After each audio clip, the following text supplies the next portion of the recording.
안녕하세요. 미국 주식론 대학이 미준입니다. 12월 27일 월요일에 2부 방송을 시작합니다. 오늘은요, 지난주 금요일 날 미국 증시가 하루 쉬는 바람에 오늘의 미국 주식 뉴스를 보내드리지 못하고요. 아주 오래간만에 미국 기업 분석 끝판왕을 보내드리고 있습니다. 동남아의 우버에 투자하라 그랩의 2부 순서를 여러분들과 함께 하도록 하겠습니다. 앞에서 보내드린 일부 순서에서 우리는 그랩이라는 기업에 대한 기본 정보를 함께 살펴봤고요. 그리고 그랩이 가지고 있는 많은 투자 매력을 하나하나 정리해보는 순서를 준비해봤습니다. 자, 지금부터는요, 그랩이 가지고 있는 투자의 리스크, 그리고 그랩의 2025년 예상 주가를 함께 알아보고요. 마지막으로 Catch Me If You Want도 여러분들과 함께 공유해 보도록 하겠습니다.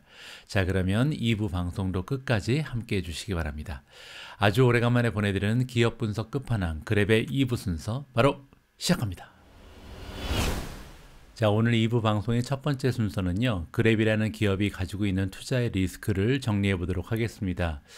앞에 일부 방송에서 직접 확인하신 것처럼 그랩이라는 기업은 참 투자의 매력이 넘쳐나는 굉장히 좋은 기업입니다. 그럼에도 불구하고요, 리스크 역시도 만만치 않은데요. 과연 그랩이라는 기업의 투자를 고려하고 계신 분들께서는 어떠한 투자 리스크를 감안하셔야 하는지 하나하나 여러분들께 설명을 드리겠습니다. 가장 먼저 발견할 수 있는 그랩의 투자 리스크는요, 안타깝게도 성장 부분에서 나옵니다. 바이러스로 멈춘 성장이라고 제가 소 제목을 적어 봤는데요. 2021년 3분기, 그러니까 가장 최근에 발표됐던 분기 보고서의 결과가 굉장히 좀 참담하거든요. 앞에 일부 방송에서 우리가 잠깐 살펴봤던 것처럼 2021년 3분기에 전체 거래 금액, 우리가 이제 GMV라고 부르는 거죠. GMV의 그 성장률은 괜찮았습니다. 30% 이상 상승을 했거든요. 그런데 문제는요, 막상 뚜껑을 열고 보니까 매출이 작년 같은 분기에 비해서 무려 9%나 하락한 것을 우리가 직접 확인을 해볼 수가 있습니다. 자, 그뿐만이 아니고요. 이렇게 매출이 하락하면서 비용도 굉장히 좀 많은 부분 과다 지출한 것 같습니다. 그래서 net loss, 즉 순손실을 보면 작년에 대비해서 무려 3억 6천만 달러 이상이 증가를 했다. 따라서 굉장히 좀 적자 폭이 커다랗게 커졌다라고 우리가 생각을 해야 될 것 같고요. 다행한 점이 하나 있는데요. 그나마 이제 현금의 리퀴디티, 현금 유동성을 보면은 14억 8천만 달러가 증가를 했습니다. 따라서 어려운 상황 가운데서도 현금의 보유량은 늘었기 때문에 그나마 다행으로 우리가 생각을 해볼 수가 있겠죠.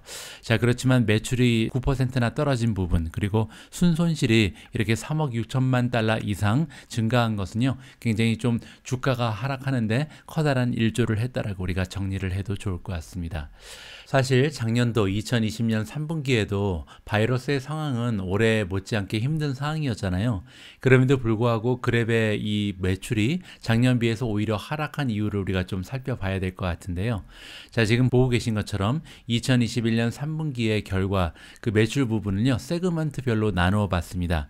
그랬더니 아주 명확하게 그 이유가 발견이 되는데, 보시는 것처럼 대부분의 매출 감소분은요, 모빌리티의 사업 부분에서 발생했다는 것을 우리가 살펴볼 수가 있습니다. 자, 반면 보시는 것처럼 딜리버리 같은 경우는 31에서 49로 오히려 상승을 했잖아요. 자, 그리고 그 옆에 있는 파이낸셜 서비스 역시도 성장한 모습을 보이고 있습니다. 그런데 여기 가운데 가장 커다란 매출에 기여를 하고 있는 이 모빌리티 부분, 즉 차량 공유 서비스 부분이 작년 같은 경우는 118이었는데 올해는 지금 88까지 감소를 했습니다. 따라서 모빌리티 부분이 굉장히 좀 많이 떨어졌구나. 이 부분의 이유는요, 조금 더 자세히 살펴보면 그랩의 비즈니스에서 커다란 부분을 차지하고 있는 국가가 바로 베트남인데요. 베트남이 2021년 3분기에 굉장히 좀 커다란 팬데믹의 그 영향권에 있었습니다. 따라서 베트남 쪽에서 이 부분의 매출이 정말 급격하게 감소한 것을 여기서 우리가 직접 확인을 해볼 수가 있을 것 같습니다. 그랩은 이렇게 바이러스의 영향으로 인해서 작년 대비 매출이 감소했을 뿐만이 아니고요. 지난 분기에 좀 커다란 문제거리 하나를 더 만들어 만들어줬습니다. 그 부분이 뭐냐면요. 바로 MTU라고 써 있는 부분인데 MTU는 Monthly Transaction User의 약자입니다. 즉 매달 들어와서 거래를 발생시키는 그 사용자의 수를 얘기하는 거거든요. 그런데 이 사용자의 수 자체가 8%나 감소한 것을 우리가 살펴볼 수가 있습니다. 이 부분은 좀 걱정이 많이 되는 부분이죠. 팬데믹의 영향으로 물론 이제 차량 공유 서비스 같은 경우는 사용자가 급격히 감소하는 게 맞습니다. 하지만 그럼에도 불구하고 배달 서비스 같은 그리고 핀테크 부분도 있었는데 이렇게 사용자 수 자체가 줄었다는 것은 굉장히 좀 충격적인 그런 소식이 될 수도 있었던 것 같고요. 자, 이렇게 사용자 수도 줄고 매출이 줄어드는 상황에서 자연적으로 이제 인센티브 비용이 늘어났습니다. 여기 보시면 파트너 인센티브가 있고요. 소비자, 컨슈머 인센티브가 있습니다. 인센티브를 통해서 아무래도 거래 금액을 늘리기 위해서 많이 노력을 한 거잖아요. 따라서 거래 금액이 30% 이상 상승을 한 것은 아무래도 이러한 인센티브를 많이 주면서 발생시킨 거라고 우리가 정리를 해볼 수가 있겠죠. 그렇기 때문에 인센티브로 인해서 많은 비용이 발생을 했고 이 인센티브는요 코스트 오브 세일즈에 속하거든요. 따라서 매출로 떨어지는 부분이 굉장히 좀 적었다. 따라서 매출은 오히려 마이너스 9%를 보이고 있구나라고 우리가 정리하면 좋을 것 같습니다. 자, 다음으로 살펴볼 수 있는 그랩의 투자 리스크는요. 아무래도 굉장히 좀 오랫동안 기다려야 가능해 보이는 흑자 전환입니다. 자, 지금 보시는 그래프의 오른쪽 부분은요. 그랩에서 자체적으로 그 발표를 한 에비타 흑자 전환 그 예상인데요. 보시면 2023년이 돼야 에비타가 흑자 전환이 가능한 것으로 자체 진단을 하고 있습니다. 자, 그런데 문제는 뭐냐면 에비타는 어닝과는 다른 숫자거든요. 어닝에서 지금 before interest tax, depreciation, amortization 요 네 가지를 빼기 전에 어닝을 우리가 에비타라고 부릅니다. 따라서 2023년에 에비타가 간신히 이렇게 0.5% 정도 흑자로 전환을 했다 하더라도 순이익, 즉 우리가 이제 어닝이라고 부르는 게 적자에서 흑자로 가기에는 시간이 좀 더 걸릴 가능성이 높은 거거든요. 2024년이나 늦으면 2025년이 돼야 흑자 전환이 가능할 것으로 우리가 기대를 해볼 수가 있습니다. 그렇기 때문에 어닝이 발생하지 않는 기업의 이미지를 앞으로 최소 3년에서 5년까지는 유지할 가능성이 높다. 이 부분이 우리가 또 감당해야 하는 하나의 투자 리스크라고 정리를 해야 할 것 같습니다. 자, 그리고 이제 결정타가 하나 나오는데요. 자, 과도한 멀티플이라고 써 있죠. 자, PS 레이시오를 보면요. 지금 2021년 12월 26일 기준으로 61.76배의 형성이 되어 있습니다. 아무리 성장주라 하더라도 60배가 넘어가는 PS 레이시오는요. 절대 장기간으로 지속될 수가 없거든요. 예전에 이제 소피파이 같은 굉장히 좀 그 인기가 많았던 성장 주식들이 60배 이상으로 PS 레이시오가 구성이 됐다가 나중에 이제 조금씩 그 폭이 줄어드는 것을 우리가 직접 체감을 할 수가 있었습니다. 여기서 얘기하는 PS 레이시오라는 것은요. P는 프라이스, 시가총액이고요. S는 매출입니다. 세일즈라고 부르죠. 이 매출에 비해서 시가총액이 61.76배라는 얘기거든요. 이 얘기는 뭐냐면 1년간 그 그랩이 만들어낸, 그러니까 과거 1년간 그랩이 만들어낸 매출에 61.76배를 곱해야 시가총액이 나오는 겁니다. 따라서 만약에 그랩이라는 기업이 성장을 하지 못한다면, 매출이 성장하지 않는다면 무려 61년 이상을 그 매출을 모아야 시가총액을 만들어낸다는 거니까 엄청나게 높은 멀티플이라고 우리가 생각을 해볼 수가 있거든요.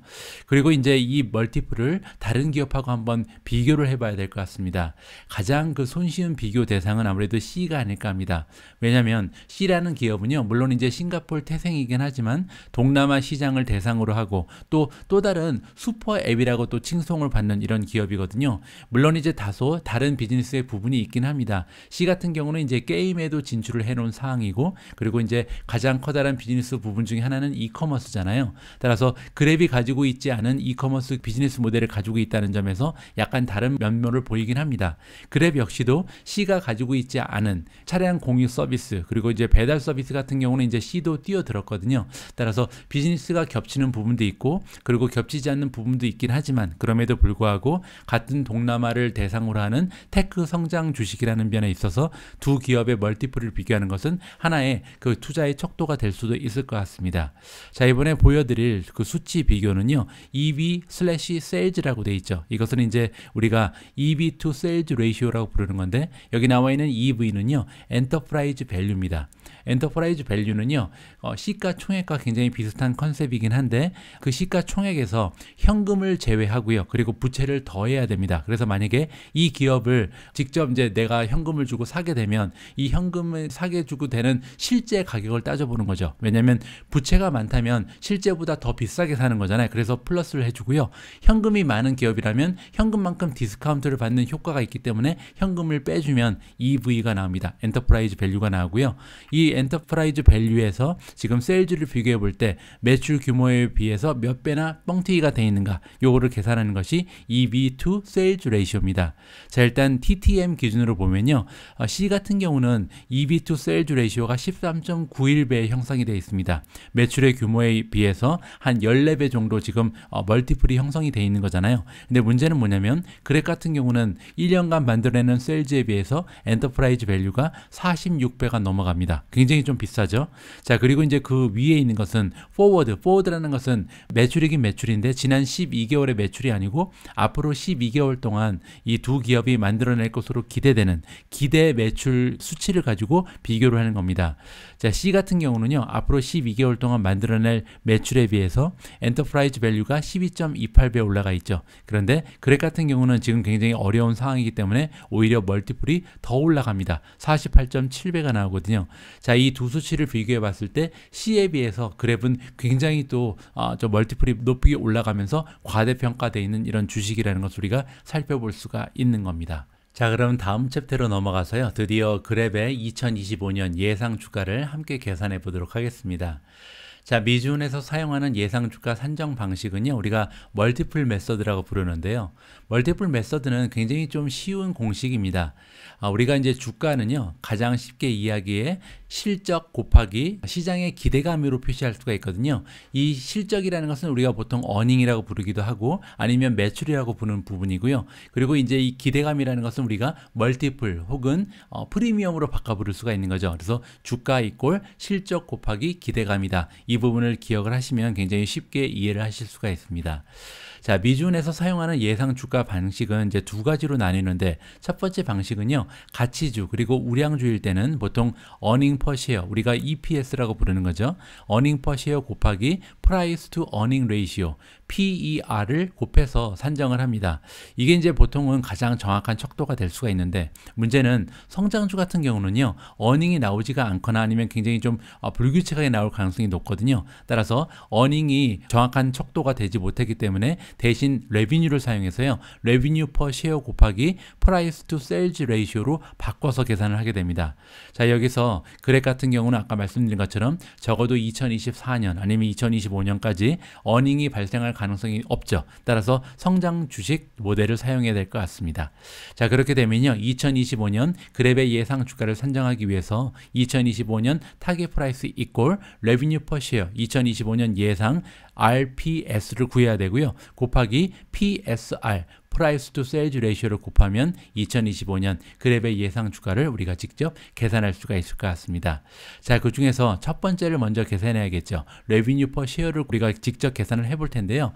Revenue per share를 살펴보기 위해서는 Revenue를 share, 즉 발행 주식 수로 나누면 되거든요. 여기서 Revenue는 2025년이 됐을 때 그랩이 만들어내는 매출 수치가 필요하겠죠. 이 수치는 우리가 시킹 알파에 가면 살펴볼 수가 있는데요. 전문가들이 예상해 놓은 2025년 그랩의 매출은요, 약 4.00 빌리언으로 나와 있습니다. 자, 보시는 것처럼 2021년에는 749.35 밀리언이었는데 이 수치가 2022년이면 1.14 빌리언, 2023년이면 1.93 빌리언, 2024년에는 2.94 빌리언으로 늘고요. 결국 2025년, 지금부터 한 4년 후에는 4 빌리언까지 매출이 급등할 것으로 우리가 기대를 해볼 수가 있겠죠. 일단 매출의 그 성장 추세는 굉장히 좋은 기업이라고 우리가 생각해 볼 수가 있겠습니다. 자, 이번에는 이 매출을 per share, 즉 주식의 개수로 나눠야 되잖아요. 여기 나와 있는 것처럼 shares outstanding, 발행되어 있는 주식의 개수가 3.62 빌리언으로 나와 있습니다. 따라서 2025년이 됐을 때 그랩의 레비뉴 퍼 쉐어 같은 경우는 이 예상 매출을 주식의 수로 나누면 우리가 만들어낼 수가 있겠죠. 자, 1.10달러가 나옵니다. 이 얘기는 2025년이 됐을 때 그랩의 주식 한 주가 만들어내는 매출은 1.1달러다. 이렇게 우리가 정리를 해볼 수가 있겠습니다. 자, 이번엔 두 번째 수치 Price to Sales Ratio로 넘어가야 할 것 같습니다. 자, PS 레이시오, 프라이스 투 세일즈 레이시오 2025년 수치가 필요한데요. 자, 이 부분은 우리가 이제 계산으로 산정할 수 있는 부분은 아니기 때문에 과거의 수치를 좀 참고를 합니다. 자, 그래서 보시면요. 지금 그래 같은 경우는 상장한 지 얼마 되지 않았기 때문에 뭐 전혀 데이터가 없는 상황이고요. 현재 PS 레이시오만 나와 있습니다. 자, 보시는 것처럼 현재 PS 레이시오가 61.76배에 형성이 되어 있거든요. 굉장히 좀 비싼 상황이라고 알 수가 있겠죠.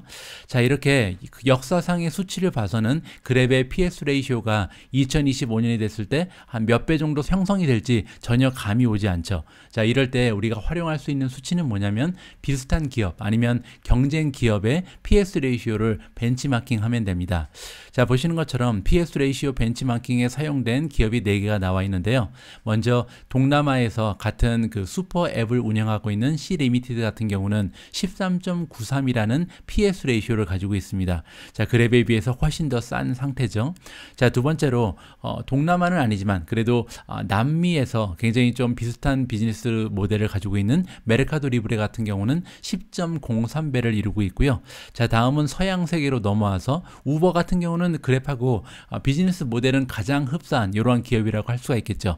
자, 그런데 문제는 그랩 같은 경우는요. PS 레이시오가 5.57밖에 되지 않습니다. 이 얘기는 우버라는 기업이 지난 12개월 동안 만든 매출에 6배만 하면 5.6배만 하면 그 시가총액이 달성이 된다. 따라서 굉장히 좀 저렴한 그런 밸류에이션을 가지고 있는 거죠. 자, 비슷한 기업인 리프트도 마찬가지입니다. 지금 보시면 세일즈의 규모에 비해서 5.19배 정도 시가총액이 올라와 있는 상황이기 때문에 지금 그랩에 비해서 경쟁 기업들의 PS 레이시오는 굉장히 좀 낮다라고 정리가 가능하죠. 자, 이러한 배경을 우리가 음미를 하면서요. 2025년 예상 주가를 직접 한번 확인해 보도록 하겠습니다. 자, 보시는 것처럼 만약에 61.76배라는 현재 프리미엄을 앞으로 4년 이후에까지 유지할 수 있다면 이럴 가능성 굉장히 희박하지만 만약에 그랩이 엄청난 그 새로운 비즈니스 동력을 만약에 만들어내서 투자자들의 기대감이 지금보다 더 높아진다면 아니면 유지가 된다면 이러한 61배나 되는 PS 레이시오가 유지가 될 수 있겠죠. 만약에 그렇게 되면요. 아까 우리가 산정한 2025년 RPS 레비뉴 퍼 시어가 1.1달러였잖아요. 따라서 1.1달러 곱하기 프리미엄 61.76을 하면 주가가 62.86달러까지 올라갈 수 있습니다. 그렇게 되면 지금 현재 주가가 7.35이기 때문에 현재 주가에 비해서 무려 755% 상승할 수 있다는 계산이 나오게 되는 거죠. 물론 아까 말씀드린 것처럼 굉장히 좀 현실감이 떨어지는 이러한 계산이라고 할 수가 있고요. 자, 두 번째 수치는 C 수준의 프리미엄으로 하락을 한다면 아무래도 이제 같은 성격의 성장주고 그리고 동남아의 성장세를 우리가 기대를 해볼 때 C랑 비슷한 프리미엄은 유지를 할 수 있지 않을까 기대를 해볼 수가 있겠잖아요. 자, 그러면 지금 현재 61배에 형성이 되어 있는 프리미엄이 13.93배로 떨어진다. 이렇게 가정을 하는 거죠. 그렇게 되면 1.1 곱하기 13.93이기 때문에 주가는 15달러가 조금 넘어가는 수준으로 형성이 됩니다. 그렇게 되면 앞으로 4년 동안 주가가 한 100% 조금 넘게 상승한다. 뭐 나쁘지 않은 수치긴 하지만 그렇게 엄청난 그 성장주의 모습은 아니라고 우리가 생각해 볼 수가 있겠죠. 자, 다음은요. 그랩과 가장 그 비즈니스 모델이 흡사한 우버의 프리미엄을 갖다 대입을 해 보겠습니다. 그렇게 되면 1.1 곱하기 우버의 PS 레이시오는 5.57배잖아요. 자, 두 개를 곱해 보면 6.13달러가 나옵니다. 그렇게 되면 현재 주가가 7.35이기 때문에 앞으로 주가가 오히려 17% 정도 하락한다는 굉장히 좀 참담한 결과가 나오게 되는 거죠. 따라서 중요한 것은 그랩이 지금 그 2025년까지 전문가들이 예상하는 매출을 만들어낸다 하더라도 과연 투자자들의 기대감이 이 우버나 리프트에 비해서 한 배 이상 올라갈 가능성이 있는가? 즉 C 리미티드처럼 한 13배, 14배 정도의 그 멀티플, 그 프리미엄을 유지할 수 있는가가 그랩 투자의 하나의 그 척도가 될 수 있겠다. 이렇게 정리를 하면 좋을 것 같습니다. 자, 오늘 방송도 마무리할 시간입니다. 오늘 영상의 마무리는 Catch Me If You Want로 하도록 하겠습니다. 자, 오늘 Catch Me If You Want에서는요, 제가 개인적으로 그 그랩이라는 기업에 갖고 있는 의견, 그리고 저의 투자 그 전략을 여러분들과 공유하는 순서를 마련해 볼까 합니다. 첫 번째로 전해드리고 싶은 메시지는요, 급속도로 성장하는 동남아 시장의 1위 기업인 그랩은 분명히 매력적인 투자 처임은 틀림없다라는 말입니다. 오늘 영상에서는 기회가 되지 않아서 소개드리지 못했는데 그 그랩을 이끌고 있는 CEO가 있는데요. 굉장히 좀 카리스마도 넘치고 굉장히 좀 진실해 보이는 어떻게 보면 굉장히 온화한 리더십을 가진 이런 사람이거든요. 그래서 그 CEO를 봤을 때도 굉장히 좀 안정감 있는 이런 리더십이 구축되어 있는 것 같고, 그리고 굉장히 좀 잠재력이 넘쳐나는 동남아 시장 안에 들어가 있다는 점도 굉장히 마음에 들고, 이렇게 잠재력 넘치는 시장에 들어가 있을 뿐만이 아니라 이 시장에서 세 가지 비즈니스 모델 부분에서 당당 1위를 차지하고 있는 기업이 바로 그랩이잖아요. 자, 이렇게 여러 가지 면에서 굉장히 좀 매력적인 기업이면 틀림이 없다. 이것이 첫 번째 메시지입니다. 자, 그런데 문제는 뭐냐면요. 지금 PS 레이시오가 61.76배입니다. 아까 말씀드린 것처럼 1년에 만드는 그 매출의 규모를 S라 그러는데, 이 매출의 규모에 비해서 프라이스, 즉 시가총액이 61.76배나 올라가 있다는 거거든요. 따라서 이렇게 높은 PS 레이시오는 결코 장기적으로 유지될 수는 없습니다. 뭐 성장률이 뭐 100%, 200% 정도 되면 물론 이제 가능한 그런 수치긴 한데, 지금 그랩은 오히려 성장이 둔화되고 있잖아요. 자, 그런 면에서 이 프라이스 투 세일즈 레이시오를 감안할 때 조만간 굉장히 커다란 그 조정이 올 가능성이 높은 주식이 될 수가 있겠습니다. 자, 그리고요, 또 하나 우리가 생각해 봐야 되는 부분은 뭐냐면, 최고치 대비해서 지금 그랩의 주가는 무려 55% 이상 하락해 있는 상황이거든요. 불과 이제 1, 2개월 만에 이렇게 많이 빠졌죠. 자, 그렇기 때문에 어떻게 보면 단기적으로는 잠깐 반등할 가능성이 높습니다. 이렇게 단기적으로 반등했을 때 거기에 이제 포모를 해서는 안 된다, 이런 말씀을 드리고 싶고요. 자, 그리고 더 중요한 부분은 뭐냐면, 단기적으로 앞으로 한 몇 개월 동안 올라갈 가능성은 있겠지만, 만약에 금리 인상 시기가 다가오게 되면 이 금리 인상에 가장 커다란 타격을 받을 수 있는 기업이 바로 그랩이죠. 왜냐하면 일단 성장주가 타격이 심할 텐데, 성장주 중에서도요, 뭐 적자에서 흑자 전환이 근시일에 좀 기대가 되는 이런 성장주랑은 지금 성격이 상당히 다르죠. 왜냐하면 그랩은 앞으로 아무리 빨라도 3년, 늦으면 4년, 5년 후에 드디어 이제 적자에서 흑자로 들어가면서 어닝이 발생할 가능성이 높은, 굉장히 좀 어닝이 발생할 때까지 오랫동안 기다려야 되는 성장주거든요. 이러한 성장 주식은 금리 인상 시기에 커다란 재조정을 받을 가능성이 높다는 것이 저의 개인적인 판단입니다. 자, 그래서요, 결국 종합을 해보면 같은 시장에 있는 C-리미티드, 그리고 같은 비즈니스 모델을 구축하고 있는 우버에 비해서 개인적으로 이 기업은 밸류에이션이 지나치게 높다. 따라서 만약에 여러분들께서 C-리미티드에 이미 투자를 하고 계시거나 아니면 우버라는 기업에 투자를 하고 계신데, 그냥 포트폴리오의 다양성을 위해서, 그 분산 투자를 위해서 그랩을 추가하는 것은 어느 정도 좀 일리가 있을 수도 있는 투자 전략이 되겠지만, 만약에 동남아가 너무 좋아 보이기 때문에 투자를 하는데 C 대신 C를 버리고 그랩에 투자를 한다거나, 아니면 이제 그 차량 공유 서비스의 그 플랫폼 모델이 좋아서 투자를 하는데 우버에 투자를 하지 않고 우버 대신 그랩에 투자를 한다면 조금은 어려운 투자의 선택이 될 수도 있겠다는 것이 저의 개인적인 생각입니다. 물론 이제 여기까지 어디까지나 저의 개인적인 판단과 의견이기 때문에 여러분들 스스로 여러분들께서 좀 더 공부를 해보시고요, 그랩이라는 종목에 대한 결정을 최종적으로 하셨으면 하는 것이 저의 바람입니다. 오늘 제가 준비한 내용은 여기까지입니다. 어떻게 아주 오래간만에 보내드렸던 기업 분석 끝판왕 그랩편 여러분들께 좀 도움이 됐는지 모르겠습니다. 그랩이라는 기업을 이해하는데 조금이나마 도움이 됐다면 굉장히 좀 뿌듯할 것 같고요. 한때 굉장히 좀 열심히 올려드렸던 영상이 기업 분석 끝판왕이었는데 그동안 제가 좀 게을러졌던 것 같습니다. 아무래도 신상에 너무나 많은 변화가 있었기 때문에 좀 집중적으로 좀 많은 시간을 투자해야 되는 기업 분석 끝판왕을 여러분들께 공유할 기회가 적었던 것 같은데요. 앞으로 이제 영국에 정착이 되고 좀 이제 마음의 여유도 생기고 하니까요. 앞으로 적어도 한 달에 한두 번 정도는 기업 분석 끝판왕을 통해서 새로운 기업을 여러분들께 공유할 수 있는 그런 미주은 채널이 되겠습니다. 앞으로도 기업 분석 끝판왕 여러분들께서 기대하시는 기업들 있으면요. 댓글을 통해서 적어주시면 그 기업들 반영해서 향후에 좋은 영상으로 보답하도록 하겠습니다. 자, 오늘 영상 끝까지 함께 해주신 모든 분들께 다시 한번 감사의 말씀을 드리고요. 저는 내일 오늘의 미국 주식 뉴스 가지고 다시 인사드리겠습니다. 우리 모두가 미국 주식 투자로 은퇴하는 그날까지 다 함께 화이팅입니다. 행복한 하루 되세요. 감사합니다.